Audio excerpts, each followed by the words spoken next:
Distinguished guests, family, and friends, on behalf of the 1st Medical Battalion Commanding Officer, good morning. I am Senior Chief Petty Officer Kay Lapid, and I will be your Master of Ceremonies. Today, the men and women of 1st Medical Battalion pay special tribute to Chief Petty Officer Joseph M. Gaerlan upon his retirement following 22 years of active duty service in the United States Navy. Will the guests please rise for the arrival of the official party and remain standing for the parading of colors, followed by the singing of the national anthem and the invocation. Bosun, post the side boys.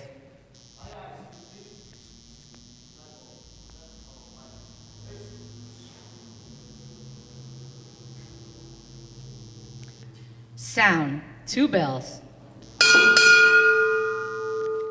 Chief Petty Officer, United States Navy, arriving.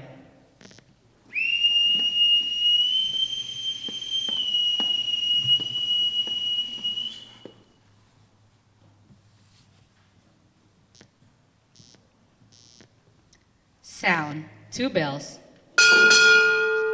Command Master Chief, United States Navy, arriving.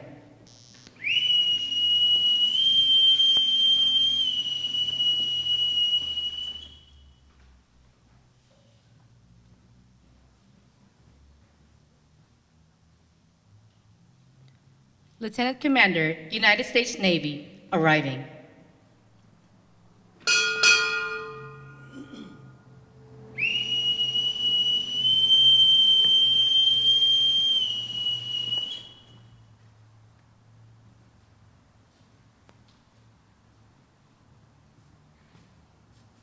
Color Guard, parade the colors.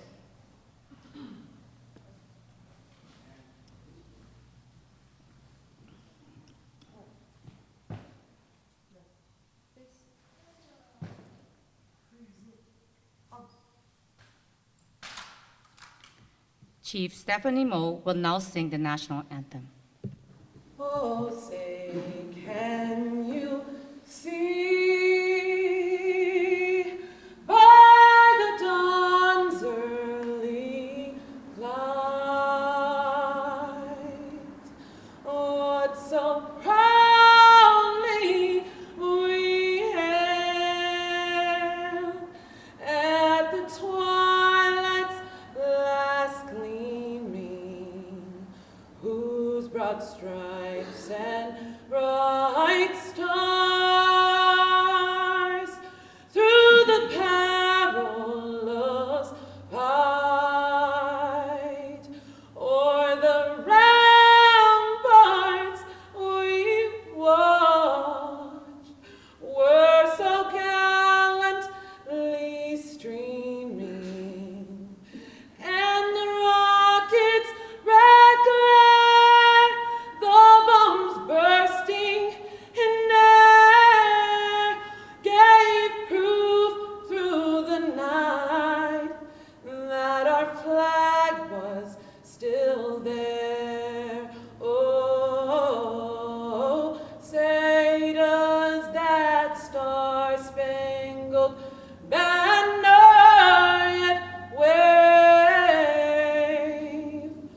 o'er the land of the free and the home of the brave?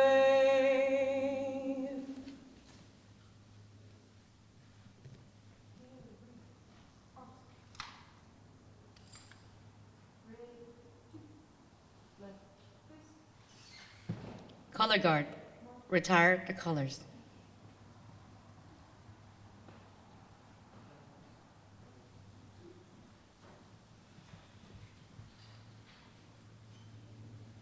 Ladies and gentlemen, Master Gunner Sergeant Retired Nicholas Alvarez will now offer the invocation. Let us pray. Almighty Father, whose command is over the winds and the waves, we thank you for this day and ask your blessings upon everyone here. As we honor Chief Petty Officer Joe Gaerlan for his 22 years of selfless and dedicated service to God, country, and court. Today is a bittersweet day. Many years of laughter, tears, and joys are being summed up into these moments.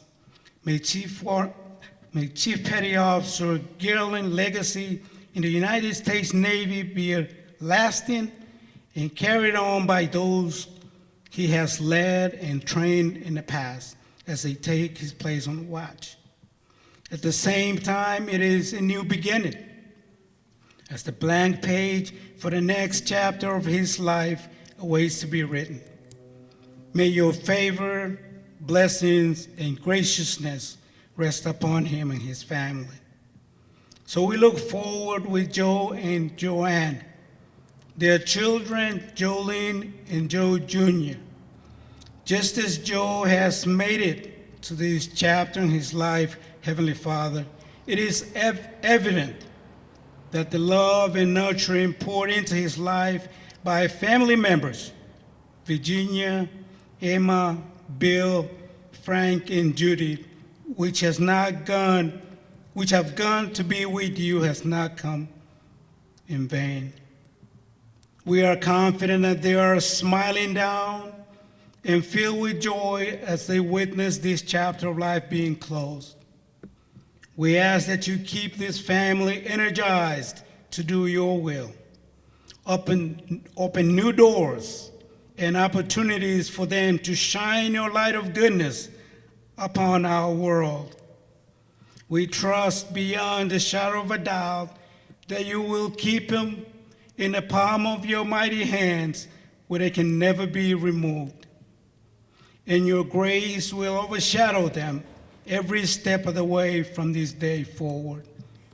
Assured of your strong hands guiding them into new adventures, and of your provision meeting their every needs according to your riches and glory. All these things we ask, O Lord, for your glory in Jesus' name. Amen. Side boys, post. Thank you, Chief Mo and Master Gunner Sergeant Alvarez, for that beautiful rendition of the national anthem and those inspiring words. Ladies and gentlemen, please be seated.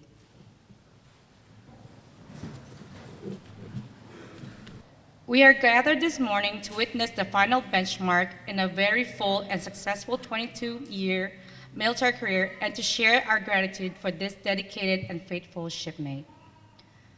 Just as today symbolizes the end of one phase in Chief Gaerlan's life, it also represents the beginning of another.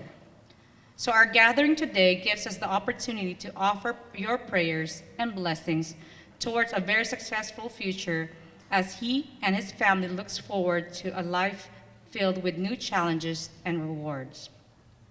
I extend an especially warm welcome to Chief Gaerlan's family, his beautiful wife, Joanne, daughter Jolene, son Joe Jr., his father Irvin, brother John, sister Jamie, brother Josh, and the rest of his family coming from all over California and as far as Okinawa, Japan. We are pleased to have you all with us here today, as well as the many friends who have traveled from afar to Camp Pendleton, California for this very special day. I'd like to share a few story about how I met Chief Gaerlan. We were in X-ray school together back in 2006, along with Chief Bollinger. I saw a few people in my class, and then my husband, James. James and Joe were roommates, and Joe seemed to not dislike me because I stole his BFF. Throughout our relationship, Joe has always been there. Me and my husband, we live together in Great Lakes, and next thing I know, all I hear is logging on. That means Call of Duty time. And that's something that the boys will always have. Throughout the years, as I made chief and Joe made chief, I think, we have that acceptance phase, as I think me and him have a tighter bond than my husband. Let's not talk about all the things that you, James, and Larry, and Bundy did. We'll keep that private. All right, back to the story. Now, we'll proceed with the ceremony. I don't want to disclose anything that will embarrass him in front of everybody else. Please. No, that's not. It is my pleasure to introduce Lieutenant Commander Sergeant Ocampo, Surface Warfare Officer, United States Navy, to deliver the opening remarks.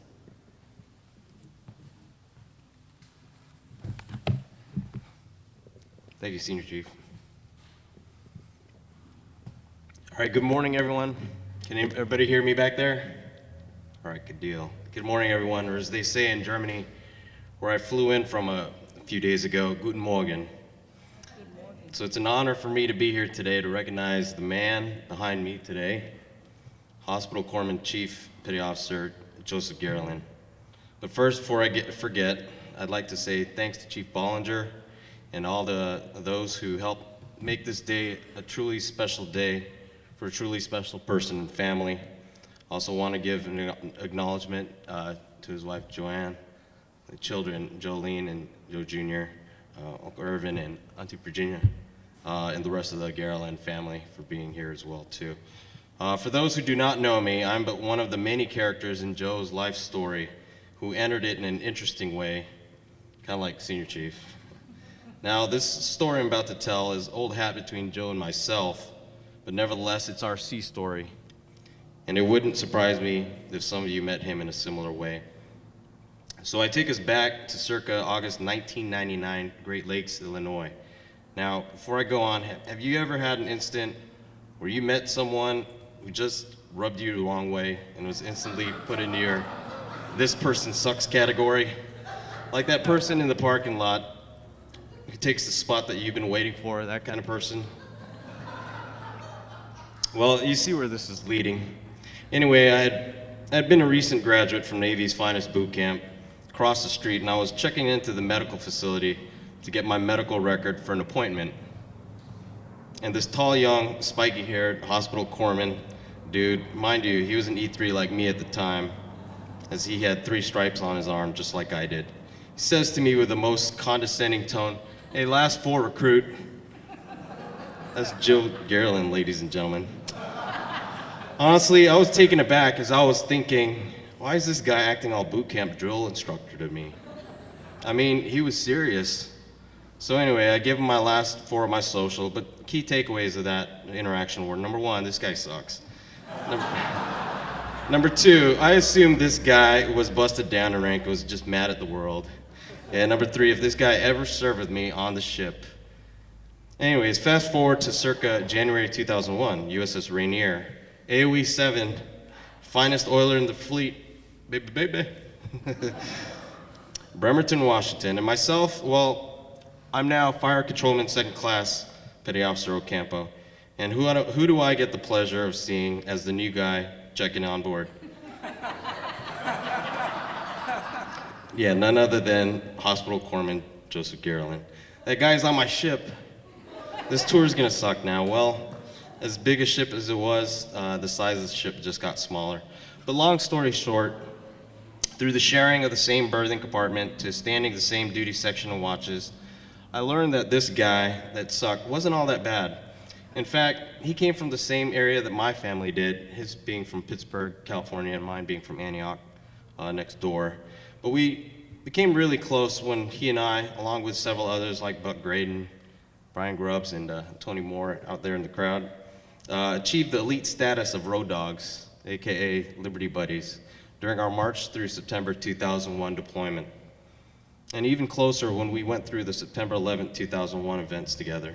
Of note, we returned from the deployment the day before. So why is Joe so special in terms of what I have seen?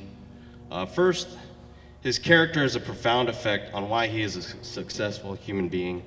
Once you get through this person sucks facade that he portrayed in the beginning, you'll see that he's a man who takes care of his people and his patients. One time he even considered giving me more than Motrin, and that says a lot, so. Second,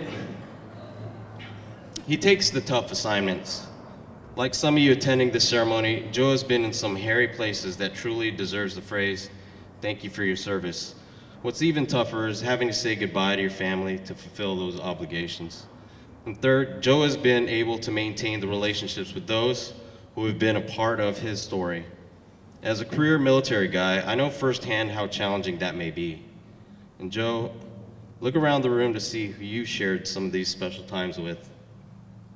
These three examples of how you carried yourself throughout your 22-year career epitomize the meaning of honor, courage, and commitment. Values that you have held that allow us to carry on the torch of service to keep our Navy the greatest. As you transition into your next chapter in life, all those who continue to serve must continue to hold the values of honor, courage, and commitment that you held, especially through these trying times of our nation's timeline. Recollecting, Joe and I have known each other for about 20 years now. Through the years, I've seen him grow up from a young single sailor to a loving husband and father. I don't want to steal any more thunder of what your retirement ceremony has to offer. So as I sit up here and enjoy the rest of this ceremony has to offer, I'd like to finally give thanks to you, Joe, for being a great friend. I look forward to making a few more sea stories together. Fair winds and following seas, brother.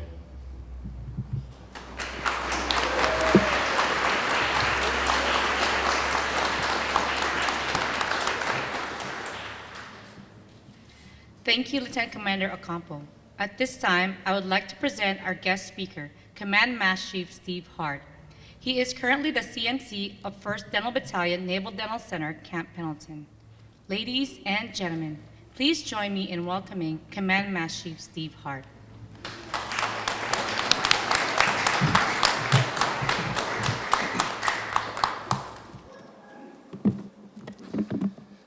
Good morning again, everyone. To Captain Schoen, Commander Morales, Command Master Chief Pryor, Master Chief Butler, fellow senior enlisted leaders, distinguished guests, family, and friends. Thank you for gracing your presence. Thank you for gracing us with your presence here today as we celebrate and honor Chief Petty Officer Joe Gaerlan on his 22 years of honorable and faithful service. I would also like to thank the museum director and the staff for allowing Joe to have his ceremony in this historic building. The Marine Corps Mechanized Museum building itself is an important piece of base history, as it was the terminal building for the railroads that serviced the base shortly after its purchase in 1942. Many Marines arrived at Camp Pendleton in this terminal to begin their training for World War II and the Korean War battlefields. I think it is fitting that this very building is used yet again to receive and to send out one of our own to embrace life as a Navy retiree. But before I continue any further, let me start by putting something to rest.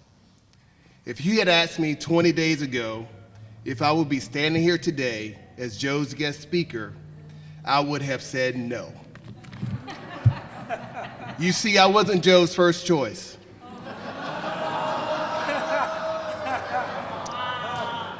But when a shipmate asks you to speak at their ceremony, the answer shall always be yes.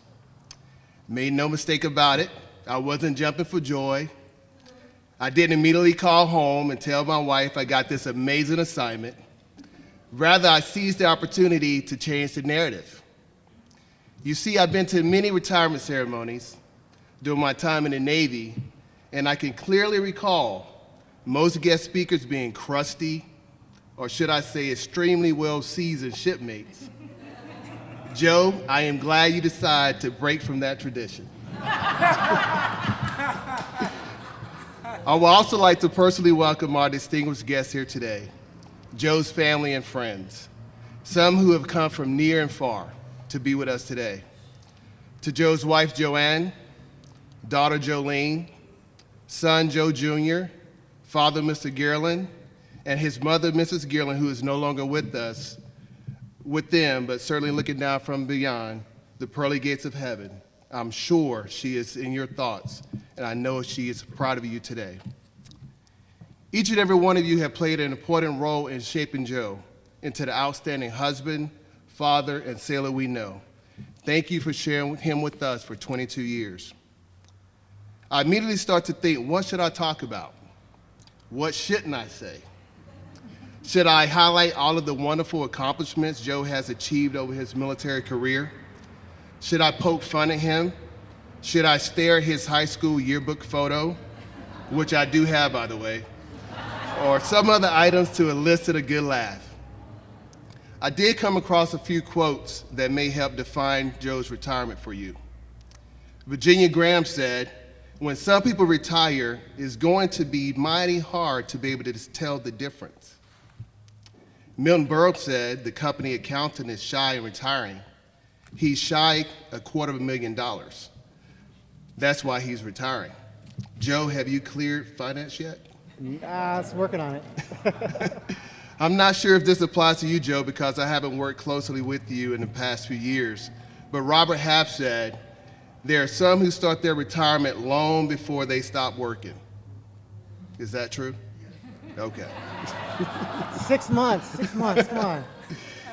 Here's a quote for good luck. Gene Parrish said, "I would enjoy waking up and not having to go to work. So I do it 3 or 4 times a day." Enjoy your retirement, brother. Chief Gaerlan has faithfully served our nation for over 2 decades.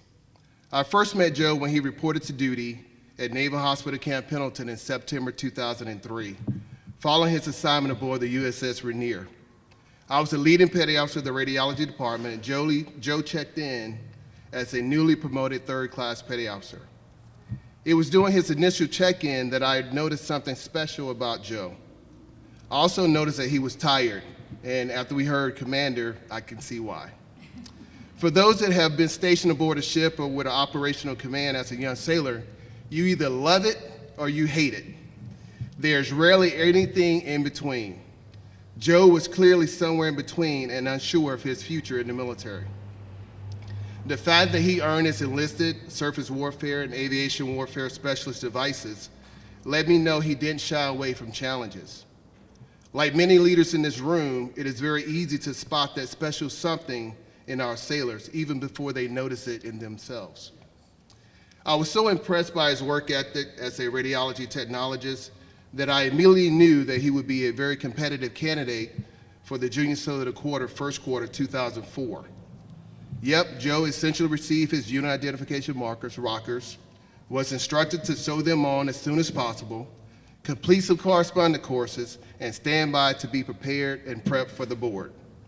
The look on his face was, yep, just like that, priceless. To say Joe was shocked would be an understatement. After 6 years in the Navy, this was his first time being nominated for Sailor of the Quarter. I would like to think that this was a turning point in Joe's Navy career. Joe put in the work and was recognized as Naval Hospital Camp Pendleton's Junior Sailor of the Quarter, first quarter 2004, a mere 4 months after checking in. After he won, he came back into the department and found a new sense of purpose. Joe excelled as a technologist. He was the go-to person in computer tomography, DEXA scan, fluoro, and was often requested by name for complex C-arm cases in the operating room. Even as a junior petty officer, Joe had that rare ability to put folks at ease, or not. But he embodies the it factor and is able to make friends in all walks of life, as evident today. You can't teach that. As his former LPO and now brother, you can't put a price tag on what it means to have that trait. I reached out to a few of Joe's friends, and this is what some of them had to say. Command Master Chief McGarren had this to say about Joe. I first met Joe in high school. We were in photography class together. I graduated a year before him and didn't think I would ever run into him again. Then in October 1997, I ran into him in boot camp. We hung out oftentimes at course school and got even closer than we were in high school. We were stationed in Great Lakes, and he was unofficially adopted by my parents. He became family. We parted ways and we ran into each other again in Hong Kong in 2002. Afterwards, we ended up in San Diego, again and parted almost on a weekly occasion. It was an honor being his best man for his wedding. It was definitely an honor having him as a brother. But the biggest honor of them all is when I was glad that he was my mentor with my walk with Christ. Joe is a man of God. who I admire so much. I have nothing but love for Joe, Joanne, and the kids. I wish I could be there today at his retirement, but I know that he will be getting together with him to celebrate other life events in the future. Chief Ginger Roganti, retired, said, "I remember HM3 Gaerlan. I remember him being very passionate about his work. He was very kind and compassionate and always had a big smile. Please tell him I said hello and congratulations." From Chief Mindoro, Byron. "Joe, congrats to you and especially your family. 22 years, wow. I recall our early days as basic X-ray techs sharing the same goals, trying to make the right moves to get accepted to advanced X-ray school. Thanks to HM1 Heart," I don't know who that guy is, but we moved on to our next chapter. 2007 was a good year. Graduated from advanced X-ray school, good. The re-enlistment bonus, definitely good. But the highlights was when you and Joanne got married. I was honored to be one of your groomsmen. Some events before the wedding day was a blur, especially the night before. I vaguely remember Jim, and as Larry would call it, 15 of us, JP, Pap, and the rest of the gang. Some may say that night was epic. I was told we had a blast. A story best shared at another time and another place, perhaps over a drink or two. Just to be clear, the wedding day was not a blur, it was also epic. As you, Joanne, and your growing family made your PCS moves to Hawaii, Texas, Great Lakes, and then back to Camp Pendleton, we remain in touch. Mahalo for letting us visit during your time in Hawaii, and I'm sure you and Joanne understand and don't blame us for never visiting you all in Great Lakes. And now your retirement. Joe, I am truly happy and wish you, Joanne, and the kids all the best. Congratulations from Byron, Eva, and the kids. And while it's hard leaving something you truly love and have spent most of your adult life doing, all I can say is that I take solace in knowing that you have helped shape and blaze a trail for many young men and women who would come behind you. The impact you made on people throughout your career will manifest itself for years to come. Know that as you take off your uniform for the final time, you can rest knowing that those who remain behind are some of the best our nation has ever produced because you led them. Joe, it's truly been an honor to watch your career from up close and afar the last 16 years. I'm happy for you and all you have to offer others as you transition from active duty to that of Navy retired. On behalf of the many sailors you have influenced, thank you for putting on the cloth of our nation for the past 22 years. May God bless you, our great nation, and the men and women who proudly serve and the families who support them. We owe our thanks and gratitude, my friend. I bid you the traditional, fair winds and following seas.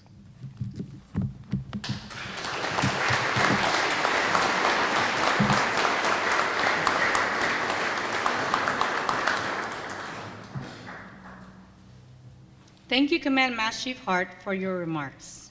Chief Gaerlan, will you please join Lieutenant Commander Ocampo at center stage? Would all the guests please rise? Military personnel, attention to award. Gold Star in lieu of fourth award. Hospital Corpsman Chief Petty Officer, Fleet Marine Force, Joseph M. Gaerlan, United States Navy. Meritorious service and the superior performance of his duties while serving as Senior Enlisted Leader, Surgical Company Alpha, 1st Medical Battalion, 1st Marine Logistics Group, 1st Marine Expeditionary Force from February 2007 to April 2020. As Senior Enlisted Leader, Shock Trauma Platoon, Special Purpose Marine Air Ground Task Force, Crisis Response, Central Command, 19.1, he led 22 sailors in providing medical care and training to 4,000 multi-service personnel across 5 countries in the Central Command area of responsibility in support of Operation Inherent Resolve. He led the planning and execution of 3 integrated pre-deployment exercises, completing 5 mission essential tasks, pre-deployment training requirements, and 4 medical readiness stand-downs for 152 Marines and sailors. Efforts led to 5 mission essential task certification and 100% operational readiness prior to deployment. His performance of duty during this assignment culminated in 22 years of honorable and dedicated service. Chief Petty Officer Gaerlan's enthusiasm, professionalism, and unwavering devotion to duty reflected credit upon him and were keeping in the high standards, traditions of the Marine Corps and the United States Naval Service.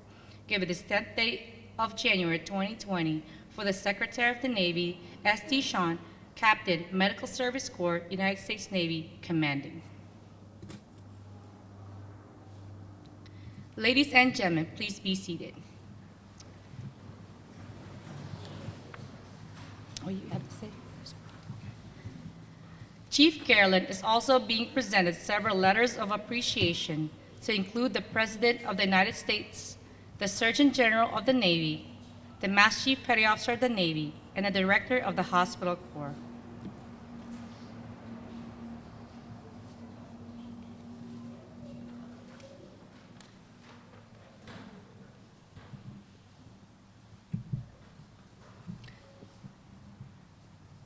That's it. Thank you, Lieutenant Commander Ocampo. Command Master Chief Stu Butler, Chief Bollinger, and Chief Retired Ryan Ancheta will now present Chief Gaerlan with his sea chest on behalf of the 1st Medical Battalion Chief's Mess. This beautiful piece was created and built by Chief Retired Ryan Ancheta.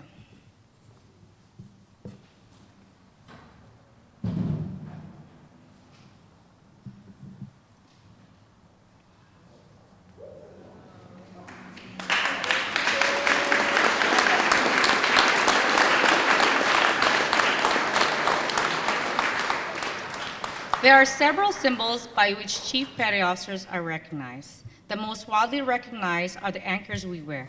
There is another treasured symbol of the senior salt, one that harkens the days of wooden ships and iron men. You don't touch this, little Joe. This isn't for you. This sea chest was one of a sailor's most important possessions. The crews on sailing ships typically own little property, and usually only that would fit into a chest just like this one. Not only did it store his personal belongings, but it also served as his table, his chair, his bank, and his bureau. These chests also gave a sailor an opportunity for personal expression through carvings, paintings, and decorations. Everything that adorns the chest and that lies within, combined with the old gold-fouled anchor, surmounted by the silver letters USN, are emblematic of the Chief Petty Officer's Mess and represent all that our shipmate and brother, Chief Joseph Gaerlan, has stood for and continues to stand for. The flag inside the shadow box was flown above the skies of Fallujah, Ramadi, Kuwait on October 30, 2018, from Ahmed Al-Jaber Air Base aboard a U.S. Marine Corps MV-22 Bravo Osprey in support of Special Purpose Marine Air Ground Task Force Crisis Response Central Command during Operation Inherent Resolve.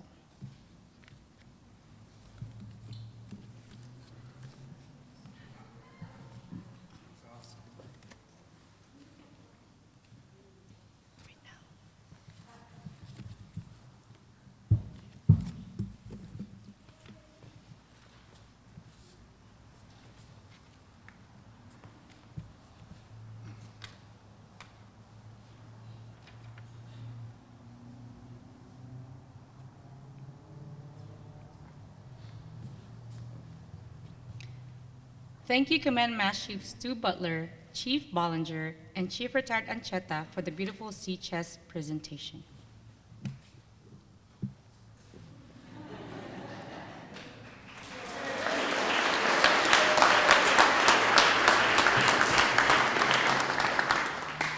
Chief Sherrod Dickerson will now read the Navy Wife. Ushers, please escort Joanne to join Chief Gaerlan at center stage.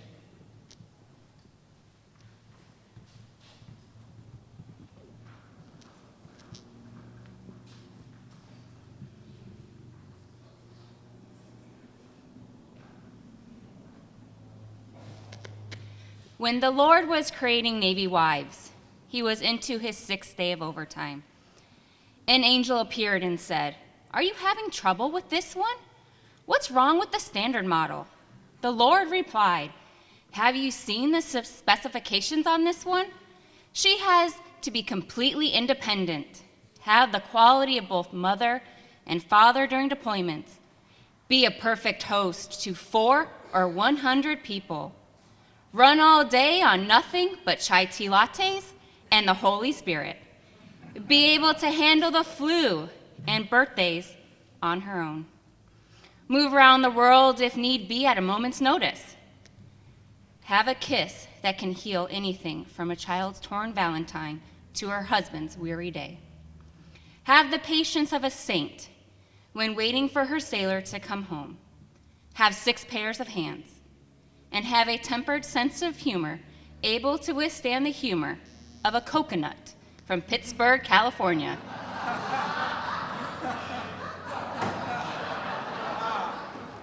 Who decided to join the Navy and unconditionally love him. The angel shook her head slowly and said, 6 pairs of hands and unconditionally love Joe Gaerlan? Is that even possible? The Lord answered, "Don't worry.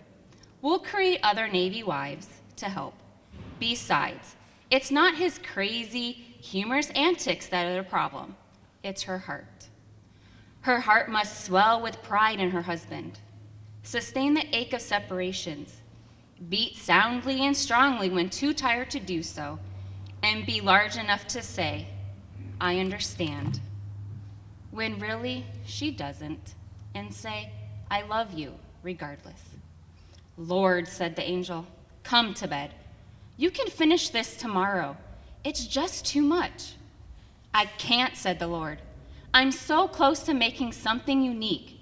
She is already able to heal herself when she is sick. Be patient with her father-in-law, Irvin."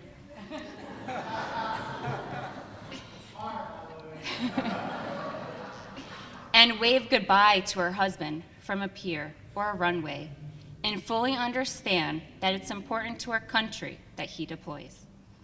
The angel circled the model of the newest Navy wife very slowly. "It's too soft," she sighed. "But tough," said the Lord excitedly. "You can't even imagine what this woman can do or endure." "But can she think?" asked the angel. "Can she think?" said the Lord. "She can convert 1400 to 2 p.m. Finally, the angel bent over and gently ran her fingers across Joanne's cheek. "There's a leak," she pronounced. "I told you that you were trying way too hard and put too much into this model." "That's not a leak," said the Lord. "It's a tear." "What for?" asked the angel. "It's for joy, sadness, pain, disappointment, loneliness, and pride," said the Lord. "Wow, you're a genius," exclaimed the angel. The Lord looked somberly at the angel and admitted in reply, "Shipmate, I didn't put it there."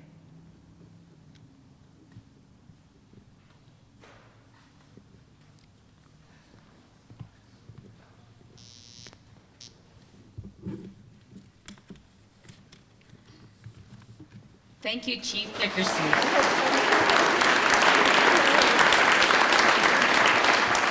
Ladies and gentlemen, Chief Gaerlan will now present his wife, Joanne Gaerlan, a gift to show his appreciation for her support throughout the last 22 years.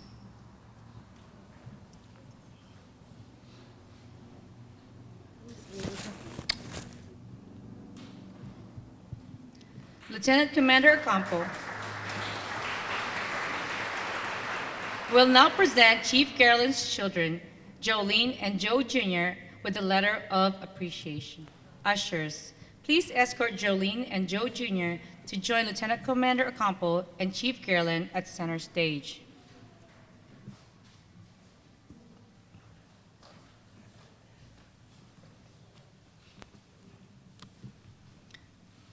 Jolene and Joe Jr., your father would like to present you with a letter of appreciation. Throughout the years of your life, you have made sacrifices and served your country as much as I have done, In your loving way, you quietly shouldered the heavy burden that you were asked to carry. Most of the time, you could not understand why I was not there, but you quietly hid the tears, courageously put on a smile, and defiantly promised that you would support me.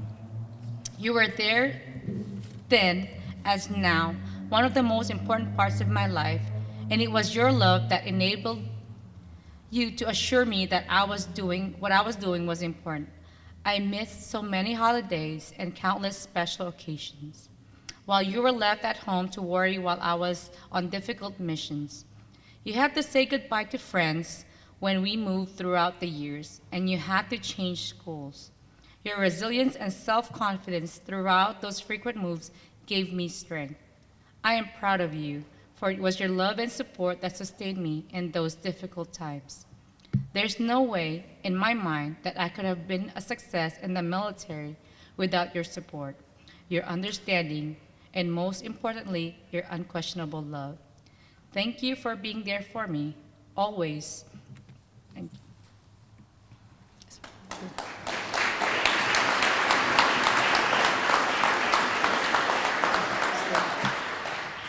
Ushers, please escort Mr. Gaerlan to center stage.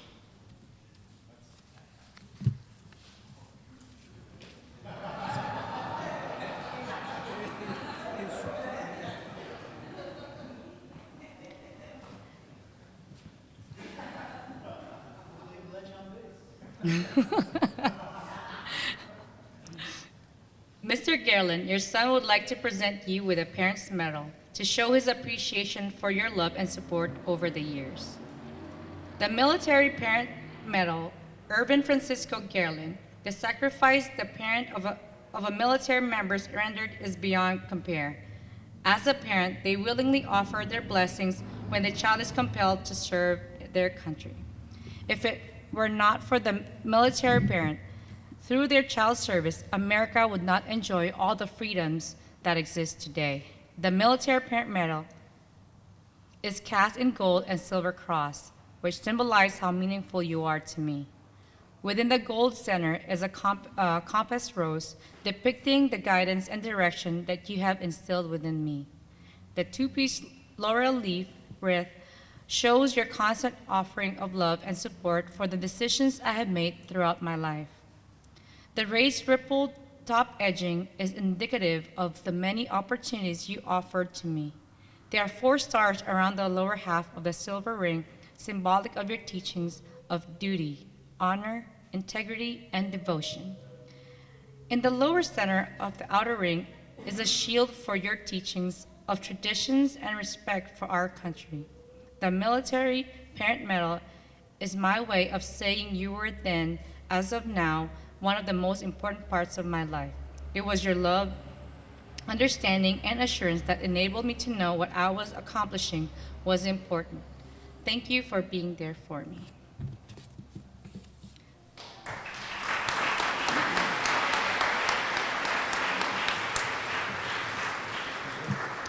Ushers, please escort the Gaerlan family to their seats.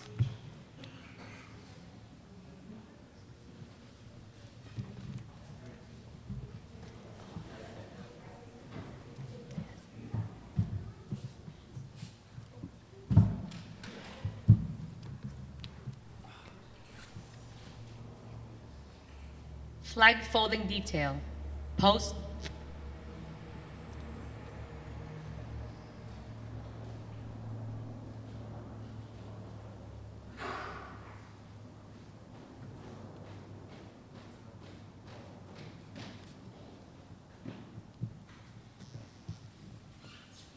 Ladies and gentlemen, the traditional flag folding ceremony will now be performed.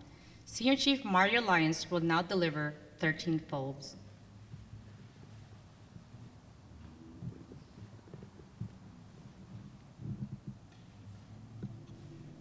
The first fold of our flag is a symbol of life. The second fold is a symbol of our belief in the eternal life.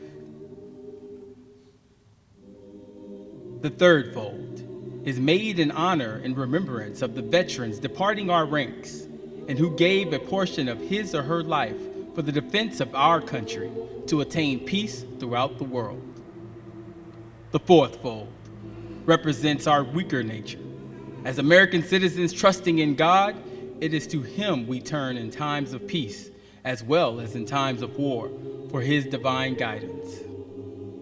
The fifth fold is a tribute to our country, for in the words of Stephen Decatur, our country, in dealing with our countries, may she always be right, but it is still our country, right or wrong. The sixfold is for our hearts lie. It is with our heart that we pledge allegiance to the flag of the United States of America and to the republic for which it stands, one nation, under God, indivisible, with liberty and justice for all. The sevenfold is a tribute to our armed forces, for it is through the armed forces that we protect our country and our flags against all enemies, whether they be found within or without the boundaries of our republic. The eightfold is a tribute to the one who entered into the valley of the shadow of the death, that we might see the light of day and to honor our mother for whom it flies on Mother's Day. The ninefold is a tribute to womanhood, for it has been through their faith, love, loyalty, and devotion that the character of the men and women who have made this country great have been molded. The tenfold is a tribute to the Father, for He too has given His sons and daughters for the defense of our country since he or she was first born. The 11th-fold, in the eyes of the Hebrew citizens, represents the lower portion of the seal of King David and King Solomon and glorifies, in their eyes, the God of Abraham, Isaac, and Jacob. The 12th-fold, in the eyes of a Christian citizen, represents an emblem of eternity and glorifies in their eyes the God, the Father, the Son, and the Holy Spirit. The 13th fold, when the flag is completely folded, the stars are uppermost, reminding us of our nation's motto, "In God we trust." After the flag is completely folded and tucked in, it has the appearance of a cocked hat, ever reminding us of the soldiers who served under General George Washington and the sailors and Marines who served under Captain John Paul Jones and where they followed by their comrades and shipmates in the U.S. Armed Forces, preserving for us the rights, privileges, and freedoms we enjoy today.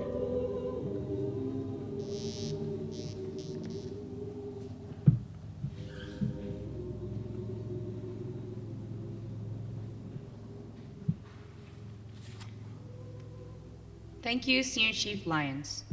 The flag passing ceremony you're about to witness is meant as a tribute to the loyalty and patriotism demonstrated by Chief Gaerlan. The members of the flag detail are symbolic of the ranks Chief Gaerlan has held during his 22 years of service. As Old Glory is passed and read from sailor to sailor until it reaches Chief Gaerlan, we ask that you reflect where you may have been while he and many others like him were underway and on the deck plates, mentoring and developing junior officers, sailors, and Marine, while proudly serving this fine country we all call home. Chief Andrew Campanano will now read Old Glory. Flag passing detail. Post.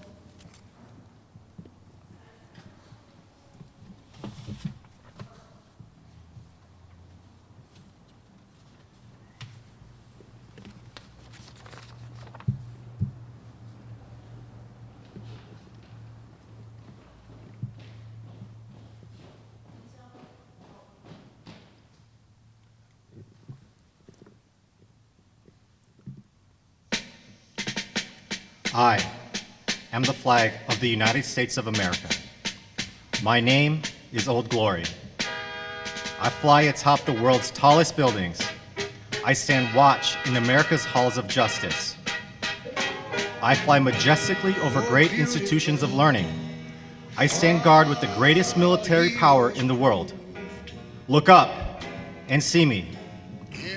I stand for peace, honor, truth, and justice. I stand for freedom. I am confident. I am arrogant. I am proud.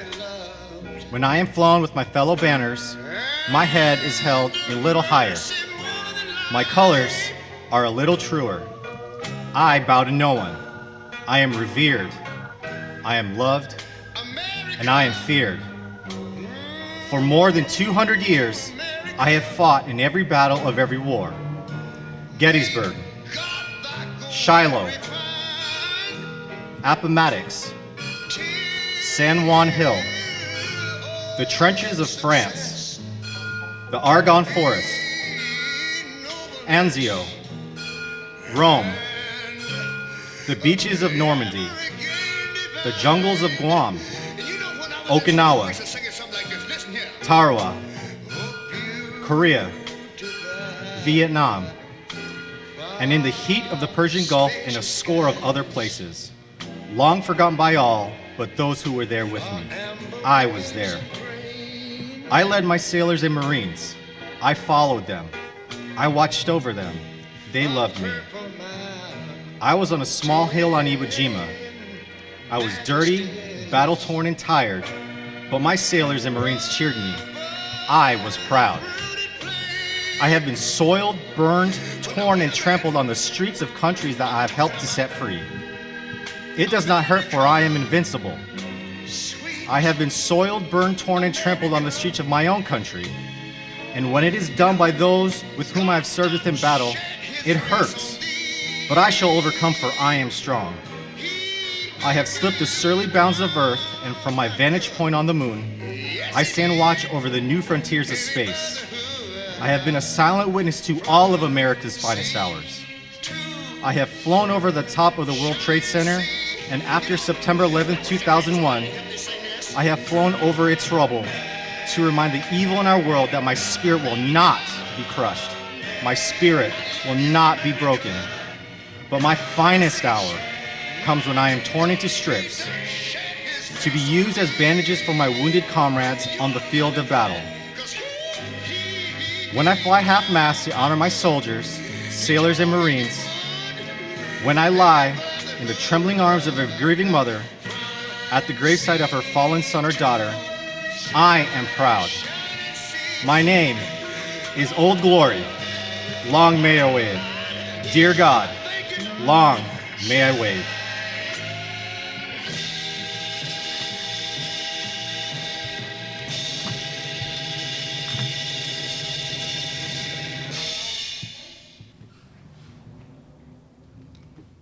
Chief Gaerlan will now present the flag to his wife, Joanne. This flag was flown over Naval Health Clinic, Hawaii.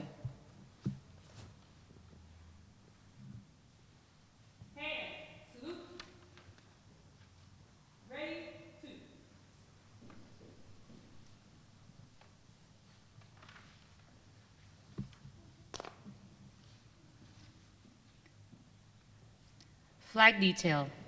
Post. Left, face, Joe. forward, mark. It's time.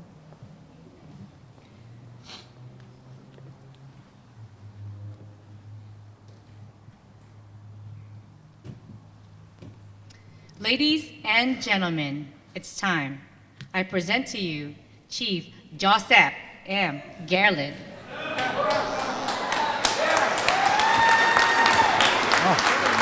Thank you, thank you. Oh. So I did write a little speech. It's going to be about an hour. So the food is out there waiting. So if you came here for the tacos, they're still there. They're not going anywhere. You know, when I went to boot camp all those years ago, I didn't think I'd be here now, but here I am, and I just want to thank Captain Sean, CMC, my dad, all the other guests that are here, my friends and family, especially Master Chief Hart over here and Lieutenant Commander Ocampo. Great friends, one and all, everybody here. I had a lot of family that came in from all over the place. Judy and Chris came from Okinawa. My dad came in from the Philippines. My brother Joe, he's around here somewhere. He came in from Switzerland. Diane, she just came here last minute from New York. Okay, there you go. The family came from all over the place, so Northern California, all over. Yes, there you go. So I just want to thank you all for being here and for helping me out, especially Miss Kay too, helped me out with my family while I was deployed, and Joanne's family, Mariano and Emma. Call them Mama and Papa. It's kind of weird saying their first name. I actually got in trouble for calling Mariano the first time I asked for Joanne's hand in marriage, and they told her, "Why did you call him by his first name? You're not supposed to do that. Why are you marrying this guy?" Basically. So I got in trouble for that, and it's probably not the last time I'm going to get in trouble with my wife, but I'm so happy that she puts up with me. So again, thank you for the Chief's Mess and my friends and family, and the Chief's Mess is my family too, for being here. I'm blessed to have you all here for my retirement.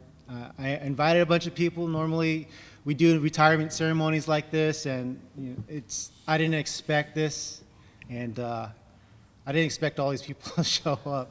And now I have to feed all of you, and I don't want to cry in front of a bunch of people. I don't want to have that as how you remember me, tears streaming down my face. I actually did cry once already, so you guys already know. Once, it was when I was looking at my wife and they were doing the Navy wife. How could you not cry at that? So I went to boot camp 22 years ago, and like most people who join the Navy, we don't think we're going to be here 22 years later or more. We figure 5 years, done.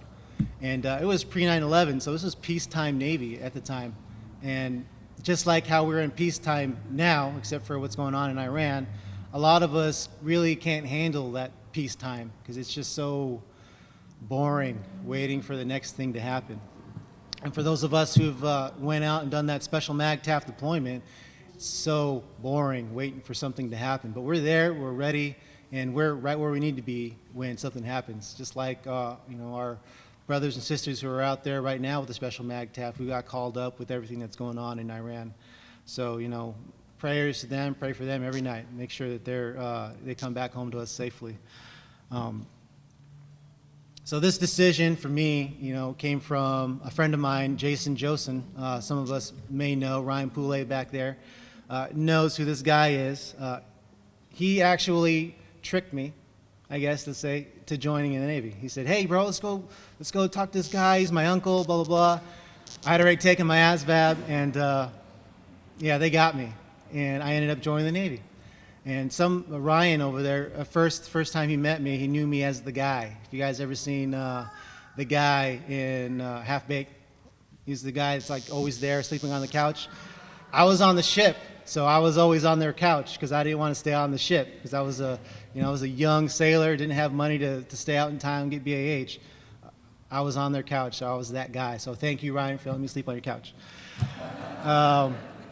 So more to say. I'm going to go ahead and put out there some stuff to the officers in the audience. So Craig Hodges said this about a week or so ago. Go out there and lead.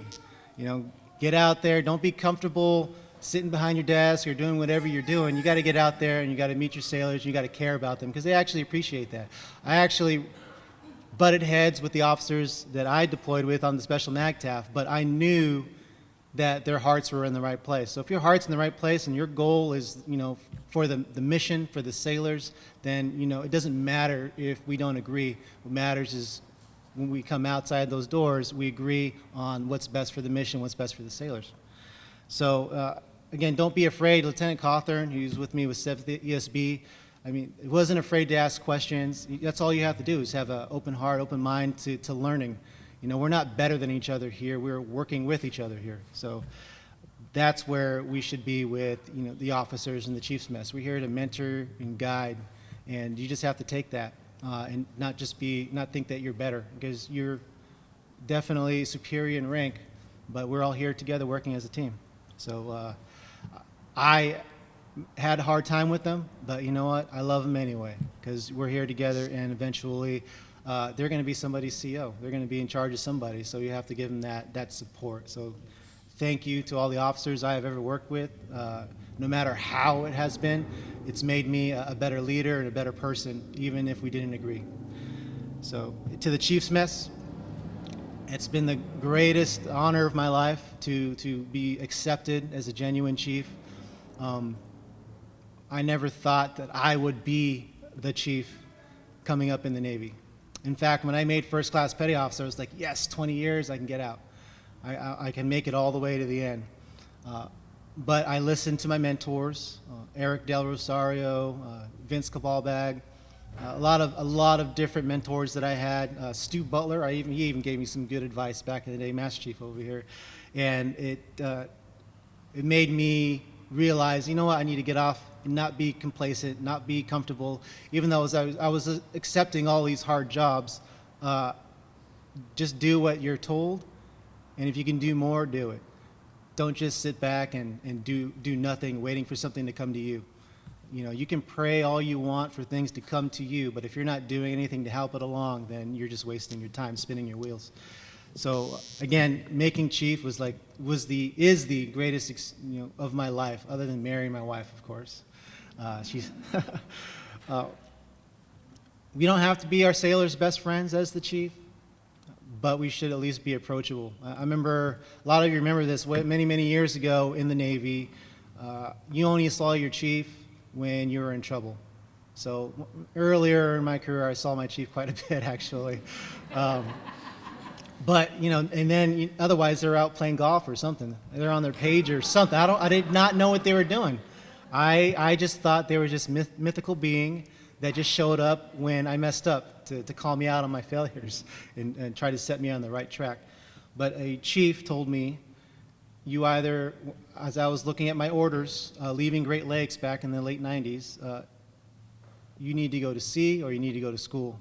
So you can go to sea and have nothing to show for, or you can go to school and maybe do something with yourself. So I was like, okay, I'll go to school. So I ended up being an X-ray tech, right?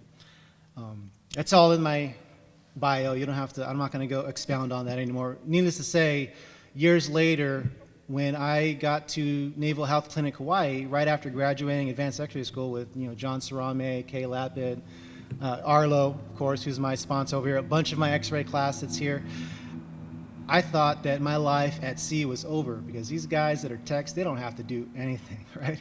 They just push a button, beep, and that's it. That's what X-ray techs do. And they get paid well for it. They get paid well for it. So that's what I thought my future was. And lo and behold, 6 months after I arrived in Hawaii, Chief Gentry calls me in the office. And this is the same day I'm supposed to start leave, mind you. I had bought tickets to go to the Philippines. And my wife and I were going to spend a wonderful, 2 weeks hanging out on the beach in Boracay. And Chief Gentry comes up to me and says, "Shipmate, I need to talk to you." And I'm just like, okay. I had heard something was going around, but I did not know it until he told me. He's like, "Hey, I need you to go on this deployment." I was just like, what? Well, you got to go on this deployment. This other guy fell out. I was like, well, can I go on leave first?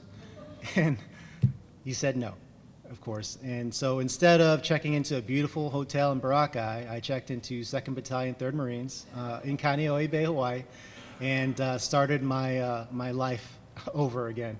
Because I can tell you, my time with 2nd Battalion, 3rd Marines, deploying to Fallujah, was probably, it was a game changer for me. Because up until that point, with the war going on and everything, I did not know what it truly was to be FMF until you are a line corpsman with Marines. So Byron Mindoro, he kind of alluded to it a little bit back when we were in the hospital, when his first class came in and presented him with his FMF pin, and he told all of the guys that were there from MLG that this is the only real way to get an FMF pin is with division. So I'm sorry for all the MLG guys out there, but that wasn't my opinion. That was somebody else saying that. But he told Byron that, and I was like, Okay. Sorry, not sorry. So I made it my mission. It's like, if I'm going to be out here, with these wonderful, wonderful Marines, then eventually I need to get my FMF pin. I'm not going to waste my time out here. I can tell you, it was one of the most testing times of my life. I prayed every single day to leave the wire and come back safely, and every day I did. And we did lose a couple guys out there, and one of them, Josh Bernard, Lance Corporal, we didn't lose him till later, but Max Gaerlan, our battalion commander, Captain Dykeman, and Lance Corporal Prudhomme, they really put it out there that we are really in danger, especially when we had to go out and round up all the guys that we thought did it. And that was probably one of the highlights, was watching all these guys crying and peeing themselves because we got them. Anyways, that's another story. Probably shouldn't be talking about it. But it was a life changer for me, because I did realize, like, this is why the guys in division are so cocky, so arrogant, because they need to be around these Marines and to go out there and do that mission. And so when I received my FMF pin with division, I realized what that HM1 was saying to me became true. I drank the Kool-Aid. So I brought that with me everywhere I went after that. And it was probably, like I said, it was a game changer for me. I thought, I need to make rank so I don't have to come out here and do this again. Because I'd only been married 6 months, and my wife was like, I told her, if I don't come back, you can't get married again. This is it. So I'm glad I came back. Anyways, I came back from that deployment, and like I said, life changer. I knew I needed to get my stuff straight. Made rank, made it all the way to chief, and here I am today, getting to retire at 22 years.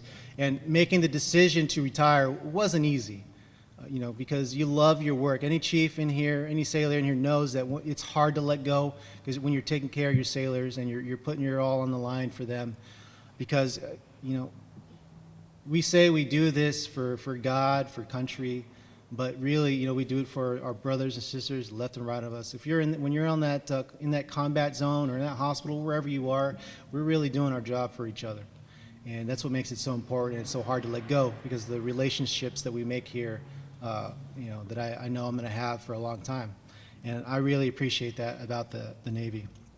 So, to all the sailors, other sailors out there, I realize that the Navy's going through a tough patch right now, especially with advancement.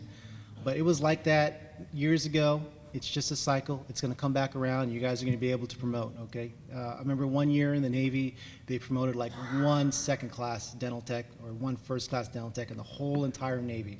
So 1% isn't that bad. So just keep pushing and keep doing what you got to do. Keep listening to your mentors. And if you don't have a mentor, find somebody. Because if you're just complaining to your fellow shipmates about how you didn't make rank, instead of talking to your mentors, your chiefs, your first classes, then you're not going to get anywhere. Keep asking those questions. Find out what you need to do to better yourself. We should always be trying to advance ourselves out of this job. We should always be trying to raise up those next leaders and also prepare ourselves for retirement. So, I did everything I had to do. I got my degree. I made sure I married somebody that made good money. I did it all. So make sure you guys get on that, okay? Find yourself a beautiful, beautiful wife that takes care of you like I did. To my wife and my family, gosh. All right, I love you. I'm so happy that you stuck with me through all of this, because now it's us. Now you have to see me every single day. All right, no more commuting, hopefully, and no more deployments. This last one was weird for us, because if you didn't know, they have Wi-Fi in the combat zones now. So I talk to my family every single day, and that's worse than going on a deployment where you only talk to them once a month. Is you watch your children grow up on Skype or on whatever the Apple thing is. I don't use that. FaceTime, there you go. It's tougher. I can tell you that this job means a lot to me, and I wish I could keep doing it. But when it comes to the time where your family becomes more important than the Navy, like literally they ask you to go on deployment, you're going to try to say no. That's at the point where I'm coming now. I wouldn't actually say no, but that's where I'm at. I want to go home and spend time with my family, and I know they're ready for that too, hopefully. All right, so again, to my dad, my in-laws, Jose and Emma and Miss Kay and all my family, just thanks for supporting us through all this, being there for Joanne and the kids when I was deployed. And one last thing, I just want to say that you may not believe in anything, maybe you do, but I believe that prayer changes things. And Psalm 40 was the one that did it for me. And it goes, I waited patiently for the Lord. He turned to me and heard my cry. He lifted me out of the slimy pit, out of the mud and mire, and he set my feet on a rock and gave me a firm place to stand. He put a new song in my mouth, a hymn of praise to our God. And I have to tell you that I seriously prayed for God's wisdom and for his grace in every single place that I went. And like I said, I prayed every time I went outside that wire, and I came back safely.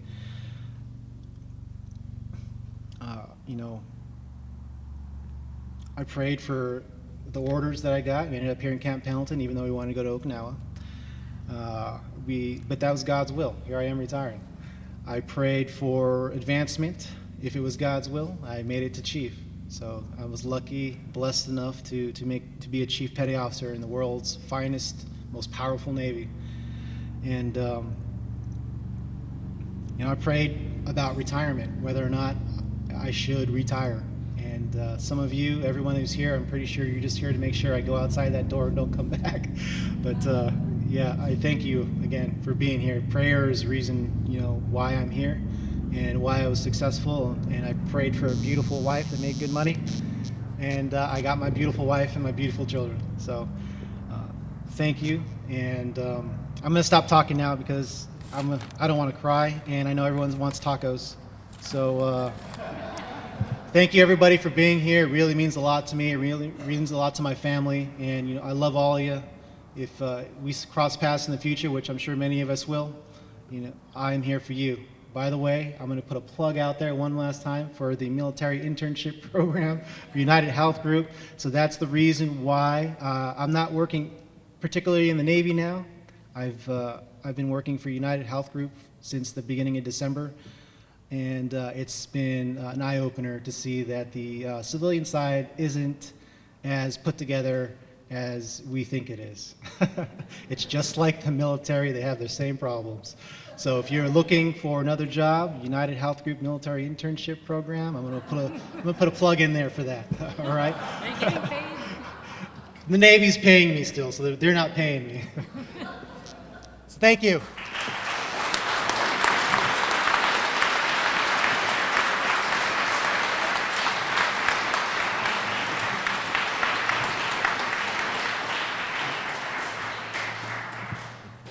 Thank you, Joseph. Senior Chief J.P. Camiso will now recite the watch. For 22 years, the sailors stood watch. While some of us were in our bunks at night, this sailor stood to watch. While some of us were in school learning our trade, this sailor stood to watch. Yes, even before some of us were born into this world, this sailor stood to watch. In those years when the storm clouds of war were seen brewing in the horizon of mystery, this chief stood to watch. Many times he would cast an eye ashore, seeing his beautiful family standing there, needing his guidance and help, needing his hand to hold during those hard times, but yet Chief still stood to watch. He stood to watch for 22 years. He stood to watch so that we, our families, and our fellow countrymen could sleep soundly and safely each and every night, knowing that a chief stood to watch. Today we are here to say, shipmate, your watch stands relieved by all that you have trained, guided, and led. Chief Joe Gaerlan, you stand ready. We have the watch.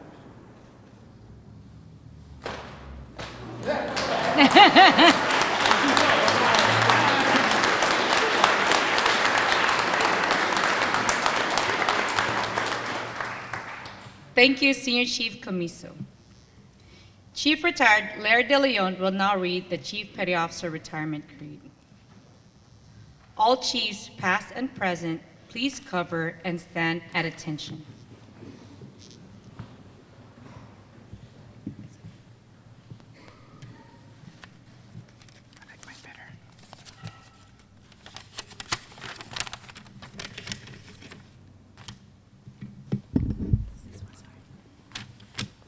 You have this day experienced that which comes to all of us who served on active duty in our Navy.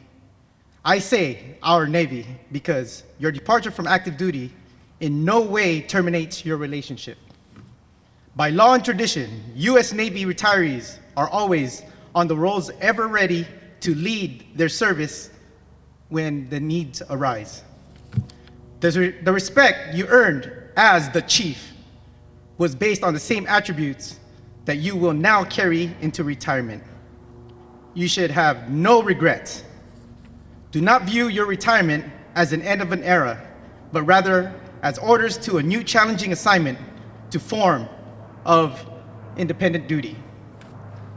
Remember well that you have been and will always be an accepted member of the most exclusive of all fraternities. That is the U.S. Navy Chief Petty Officers. The active duty chiefs salute you. Hand salute. Ready, two. Your retired chiefs welcome you, and I wish you a traditional fair winds and following seas.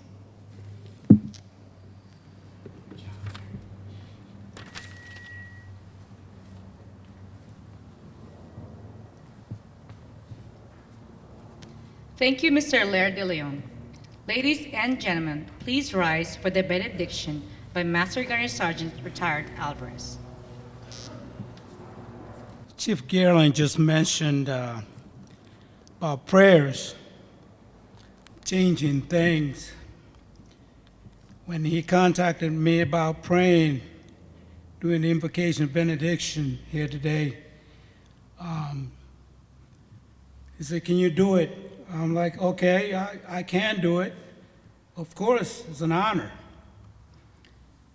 But when he said, "I want you to wear your dress blues," now that's an impossible task.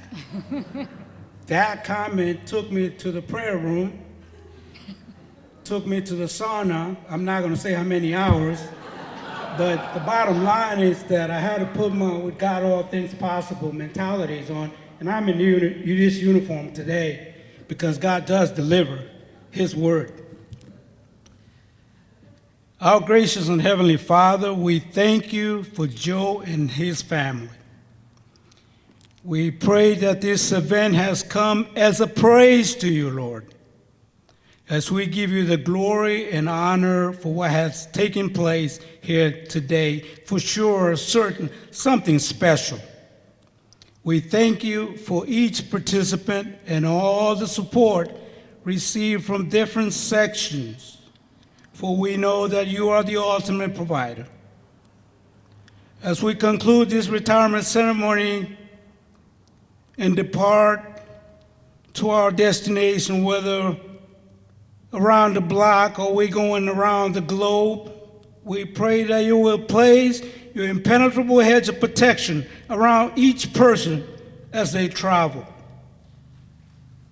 We ask for your continuous blessings upon the Gaerlan family, that you may make your face shine upon them and be gracious to them, Lord. We ask that you lift up your countenance upon them and give them peace. We pray your blessings upon the food and drinks and which we're about to consume from your bounty. We thank you for your grace and mercy and your countless provision. In Jesus' mighty name, amen. Thank you, Mr. Mr. Alvarez. In the late 1700s, the U.S. Navy set sail with new ideas, new goals, and a desire to build traditions that would last through the test of time. The U.S. Navy led the way with providing honors for crewmen. In the 1800s, saw the enlisted men holding retirements for enlisted men and for the first time.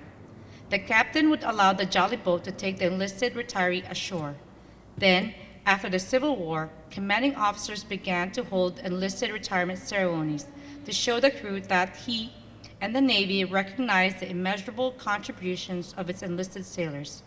And now, in keeping with over 200 years of naval tradition, Chief Gaerlan will request permission to go ashore from Lieutenant Commander Ocampo for the last time. Bosun, stand by to pipe the side. Shipmate going ashore.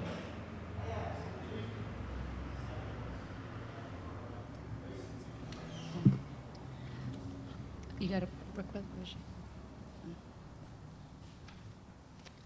All Chief Petty Officers, past and present, man the rails.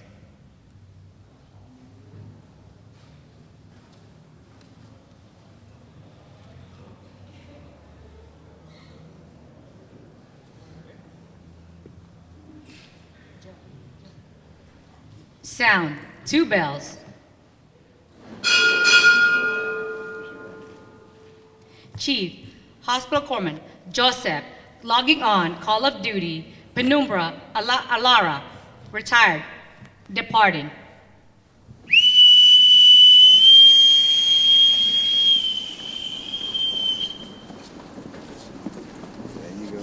Sound, 2 bells. Chief, Hospital Corpsman, retired, and Navy family, departing.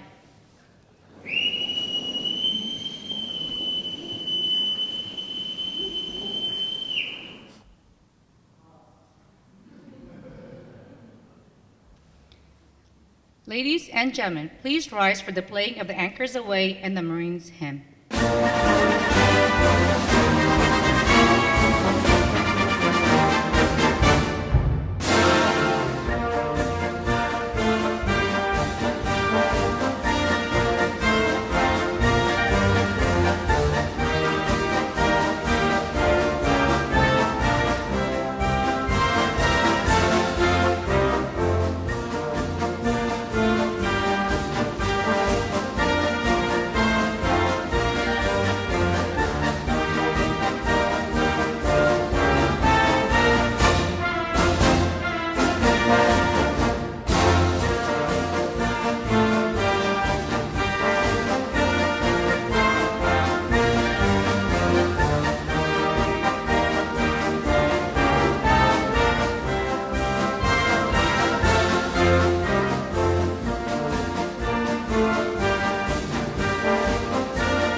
Hey, Joe, thank you for allowing me to be your sponsor. I would have said no to everybody else, but for you, you know I love you. I've known you for a long time now, man. Congratulations on everything. You deserve it. Prayers to you and your family for the future. And yeah, I'm going to be part of it too, all right? So thanks again for having me. Joe, I've loved you since you were born, today and forever. Thank you for serving our country. And remember that I'm always here for you. I love you, Dad. All right, Joe, congratulations. We've been through a lot together, bro. since core school to Camp Pendleton, You know, we got in a lot of trouble. You've been my DD pretty much my whole life, man. Thank you. Love you, bro.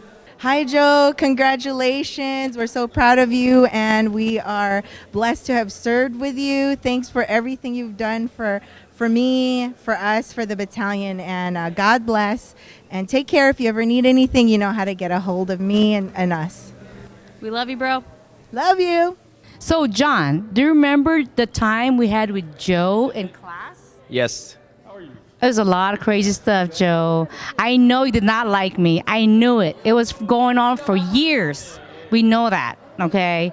But, after that, we settled our, like where we lie in James's life. I think we settled the score that we're now even, that he loves us both. I saw you as my husband's BFF, who's always stealing him from me, and he was the same thing, the same way. But I just wish you and the family happiness and less stress and more happy times together. So now John will confess something on screen for you. Hey, I got put on a spot, Joe. I was just going to say congratulations on your retirement to you and your family, well deserved. But since Kay mentioned it, I don't know if you remembered back in the days when we were in class. And I think You were being an asshole. I don't know, there was this one time where you said, we were studying, and you were kind of being a bug. And you said, hold on, I got the bubbles. To leave, let the cat out of the bag. We put teardrops in your coffee that day just to get rid of you so we could study. Congratulations, bro. Hey, Joe, congratulations. Congratulations to you, your family, Jolene, Joe Jr., Joanne, of course. So, hey, many blessings to you guys. Hope to see you guys soon. And, I'll stop by from Germany, and we'll hang out and have a beer or something. All right, take care. All right. Hey, Joe, congratulations on your retirement. To be honest with you, I remember you when you were going through school. I was one of your HRD people. You probably don't remember because I had an afro. Then years later, we saw each other in Texas, and we did this whole round robin ever since. So, man, congratulations. I know you're going to do well on the outside because, hell, that's just the kind of person you are. So good luck for you and the family, and God bless. Take care. All right, Joe, congratulations and welcome to my side. Hopefully you and the family enjoy life to the fullest. And please don't go to work. Lay off for a little bit, chill, and see how retired life is. Spend time with the family, like you said in your speech, right? Take care of the family, spend some time. Once again, congratulations. I'll see you guys later. Chief Gaerlan, thank you so much for all the guidance and the advice you've given us. From all of 7th ESB, we really appreciate you and thank you for everything. Good luck in your retirement. Take care of your family. And just always be that chief that everyone loves. Hey, congratulations, Joe, to you and the fams. Best of luck. We're going to miss you, brother. Take care. Hey, Joe. It's Tara. Congratulations. Known you since way back in the Hawaii days. Good luck in everything you and your family are about to do from this point forward. I know everything will be great. Congratulations. Hey, Joe. It's been really awesome. 9 years that I've known you. Coming up in the Navy, you were there when I made chief. I'm gonna miss you, but your family needs you now. So congratulations and keep in touch, all right? Love you. All right, Joe, and to the family, congratulations. Do not get bored and do not come back to work. No, I'm just playing, but congratulations. Thank you for everything. Every time we talked, majority of the time, been talking about retirement. So I'm glad you crossed it. I'll be over there soon, and I'll see you around. Bless you. All right, Joe, we definitely wouldn't have made this trip from 29 Palms for just anybody. So we corralled a couple of folks from our special MAGTAF crew over here as they eat some of them tacos. We do appreciate that part. And blessings to you and your family. Thanks for the camaraderie we had in Kuwait. Even though I almost choked you early on, we learned to love each other and had a good deployment. So appreciate being part of the mess there. And, of course, everything you've done for the Navy and everything you have to do in the future. Appreciate it, man. Love you, bro. All right. Retired, how should I say, Chief Petty Officer Joe Gaerlan. It's been a pleasure to be right by your wife's side during those years, and really happy for you guys. Especially the family. You guys are reunited. Been praying for you guys. Been there all along, and I know the sacrifices you've made for your family in this country. So we're very proud of you, and cheers. Congrats. Congratulations, Joseph. 22, Joseph. Congratulations, Joe. Love you. Love you. Joe, congratulations. I'll give you the pictures next week, but it's been a pleasure working with you and calling you my friend too. So congratulations to your family. Have a good retirement. Hey Joe, the Gaerlans and the Masadises have a message for you. Congratulations on your retirement. Congratulations. Hey Joe, thanks for having us, for inviting us, remembering us. Most of all, congratulations to you and your family. Yeah, Joe, congratulations to you and the family. Good luck. Fair winds and following seas, brother. Same here, brother. Good luck and congratulations. Rah, Navy Chief, Navy Navy Pride. Pride.